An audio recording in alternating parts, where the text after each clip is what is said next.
everyone. Thanks for tuning in. Another episode of Rethink Healthcare. And guess who's back?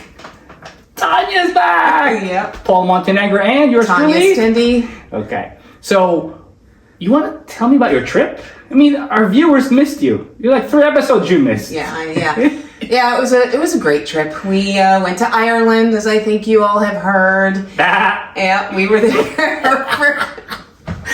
there for 10 days, and we flew into Dublin, stayed in Dublin for 2 days. That was sort of planned, and then we got in the car and drove, and we didn't plan the rest of it. When we drove all the way from the north and down the west side, and it was amazing. Spontaneous. It was spontaneous, and it was love it. amazing, and there was...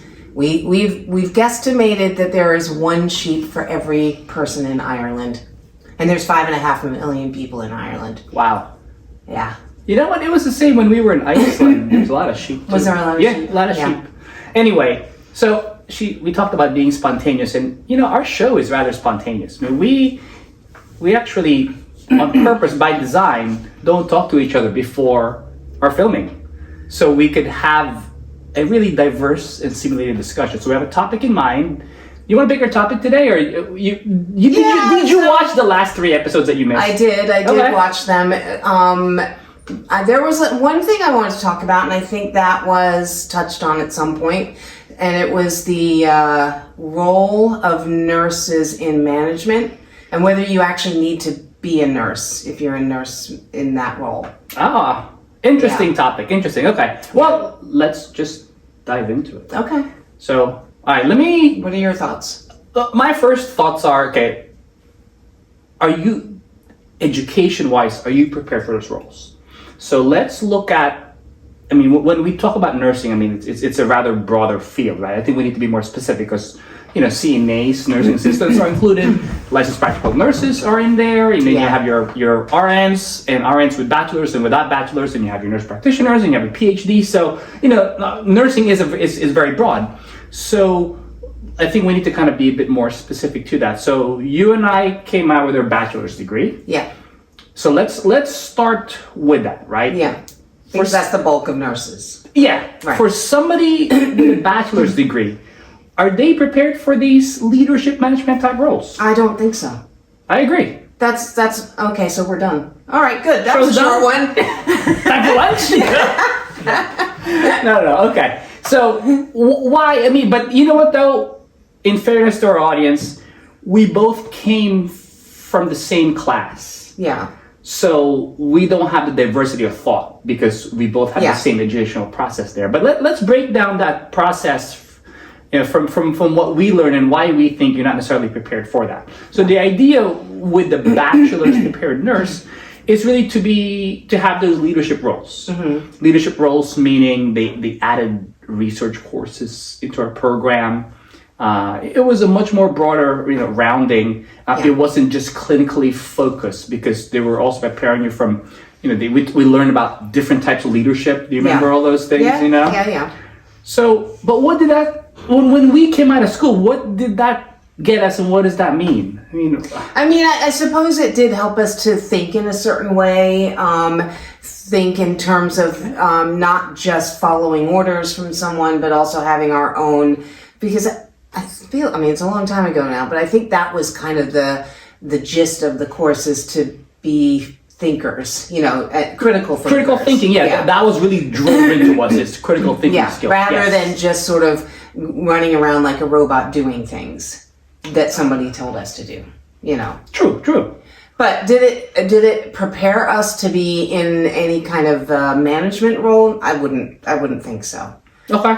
And I don't know. In my experience, I've experienced a fair amount of nurse managers in different settings, and some have been well prepared, and some have just sort of fallen into that role by virtue of being there for a long time. And there's a big difference in my mind. So you know what? I like the points you brought up there. So you brought up some people well prepared, and some just kind of fell into that role. Yeah.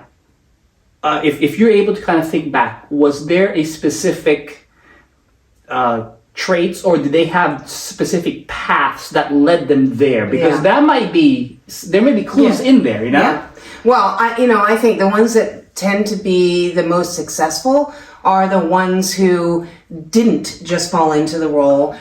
First of all, there's two things actually here. There's an educational process that I think needs to happen if you're going to be in that kind of a role, but there's also a personality and character process. You know what I mean? Like, I do think that some people are just better at managing people than other people. And just because you're a nurse doesn't mean you're good at managing people. My feeling is, as a nurse, even though you work as a team, you're very solo workers. You go to the hospital, you have your assignment, and you know what you have to do, and you might need help here and there, but you're very solo. You don't have to manage other people as much. I mean, you have, nurse assistants and things like that help you, but that's very different. It's very different to tell someone I need you to go do this, than to manage a group of people. The difference is working with a team versus leading a team. Yeah. To be part of within a team, collaborating with a team, that's very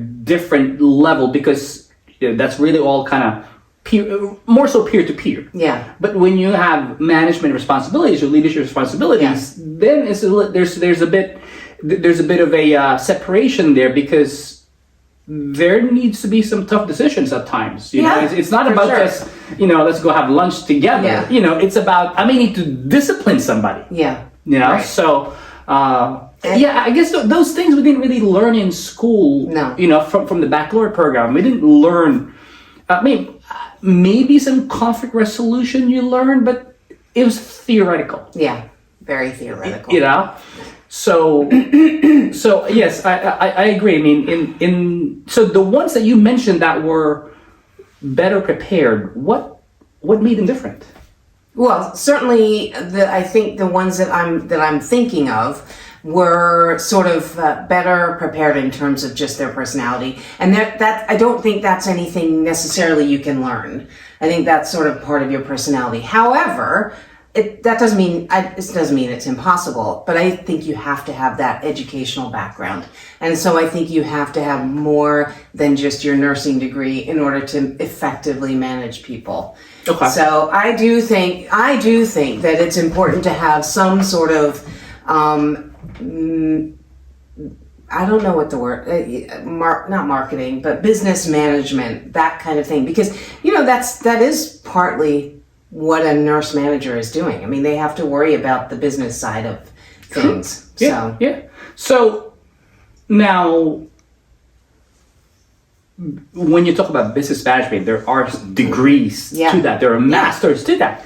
Do you think they need that level, though? I don't know. I mean, and that is something that maybe needs to be rethought. Like, is there a place for programs that are in place purely to teach nurses that are interested in management to do that job? Okay, so here's a thought that I have, right? So if you think of a healthcare system, whether it be acute care, long-term care, home care, they're all private practice. Yeah, they're all layers and structures within them, right? Now, if somebody is to be promoted at some sort of leadership track, I mean, as we rethink this whole, paradigm, does it make sense to actually mandate them to have certain level of education when it comes to the skills that they're going to need? I mean, maybe it could limit the pool available if people just don't want to go get further education, no matter what level of education that is. But I think that's a good thing.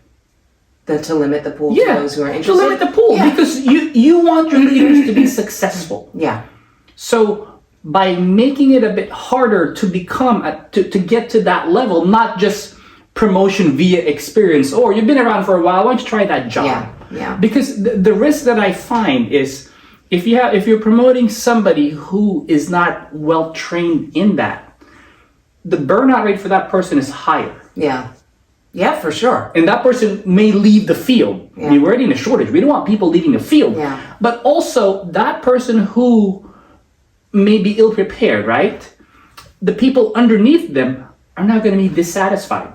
Yes. Making those people leave. To me, that's the biggest problem when you don't have a well-prepared manager, is that the people that you're leading are burning out or getting angry or otherwise leaving. Just leaving. I mean, by way of example, right? I have a friend, from this is not in the United States, in a different part of the world, and has shifted into a different career, shifted from actual business and corporate into nursing, and then now wants to leave nursing. I'm like, wait, you just started. You just got there. You'd be there a couple of years. She's like, no, and tell me, I love the job. I love caring for the people. Yeah.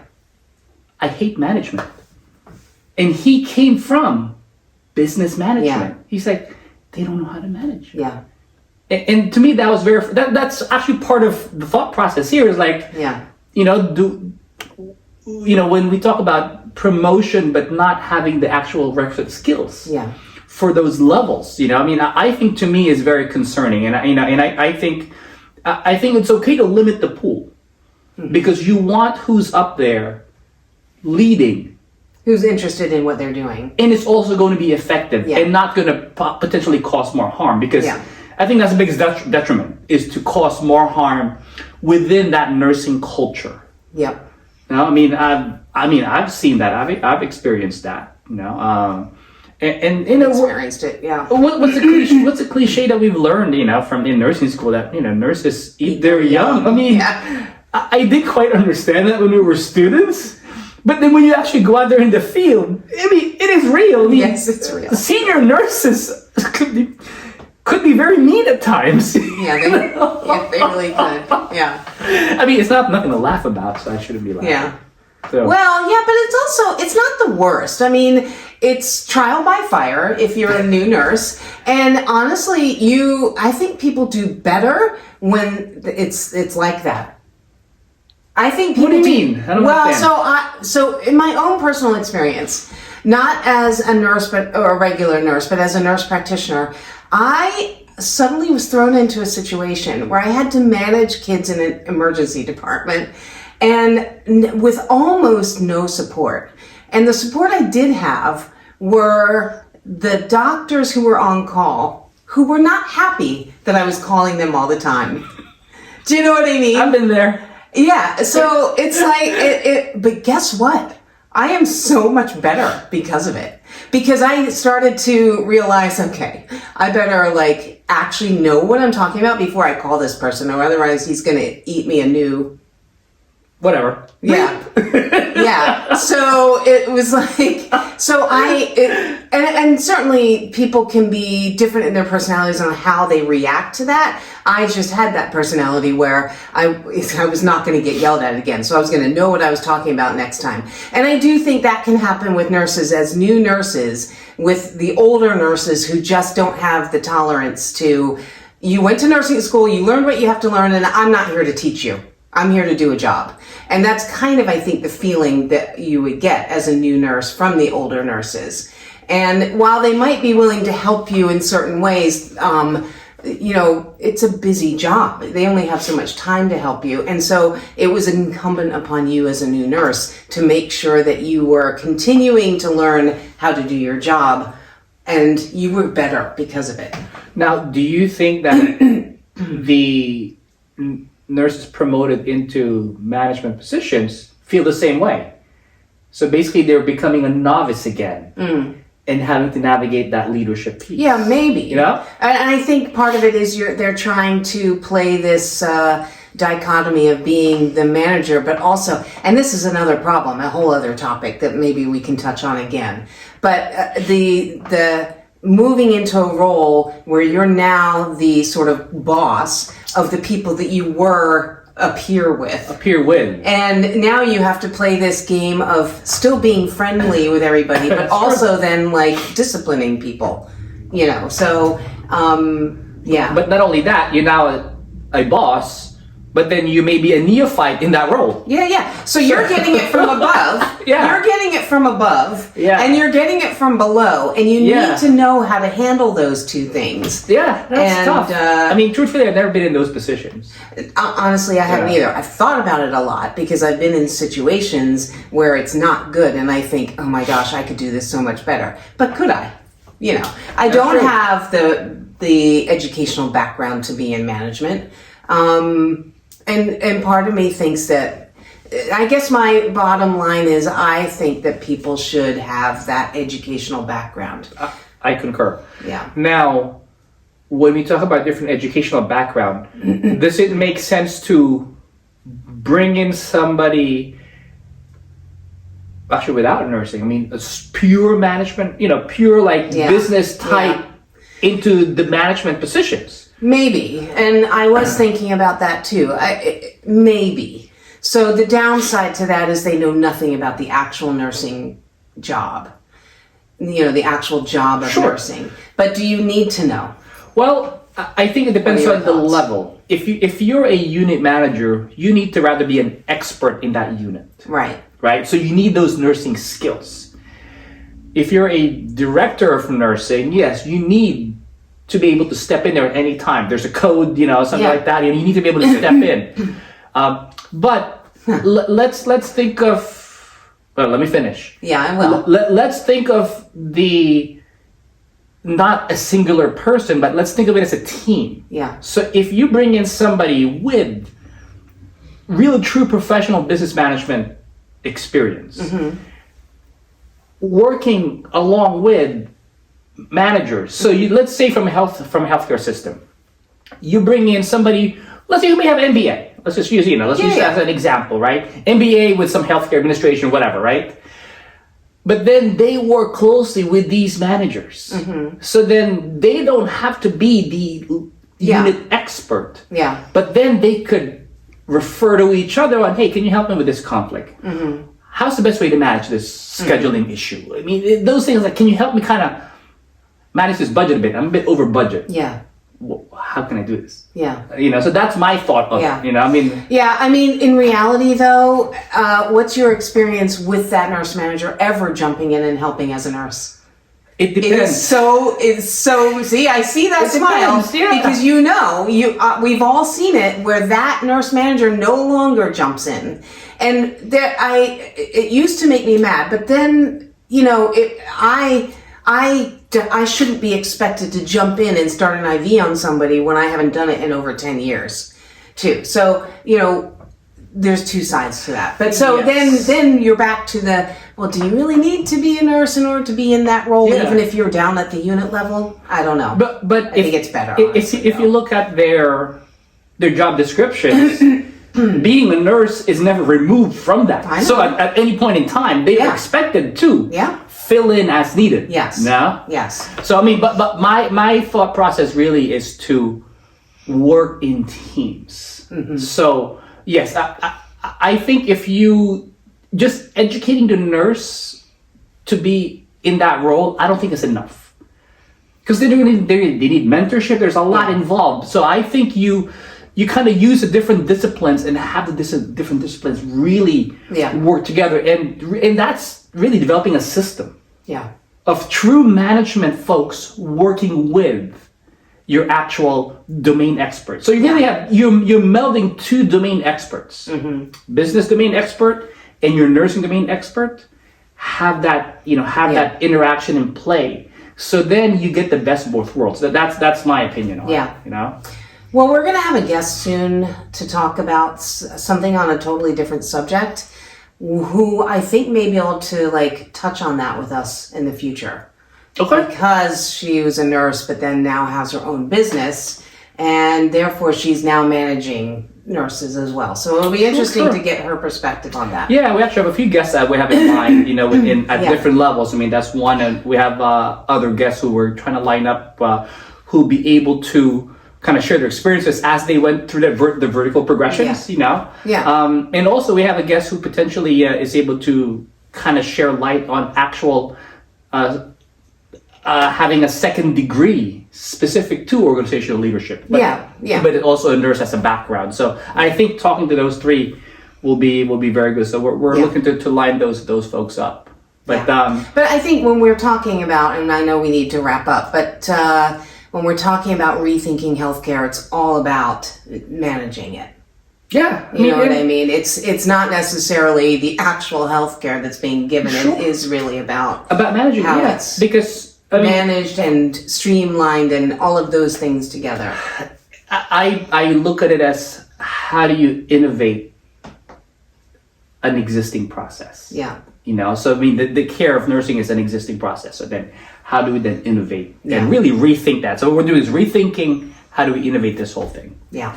So good. Well, I think that's all the time we have, right? Yeah, I think so. Yeah, Tanya, good to have you back. It's great to be back. Yes, and I'll probably go on vacation soon. I don't know when. I have to check with my wife. Yeah. But anyway, She'll let you know. yes, I just have to pay the bill. Right, exactly. Anyway, we look forward to seeing you in the next session. And till then, hope you have a good day. Bye-bye. Bye-bye.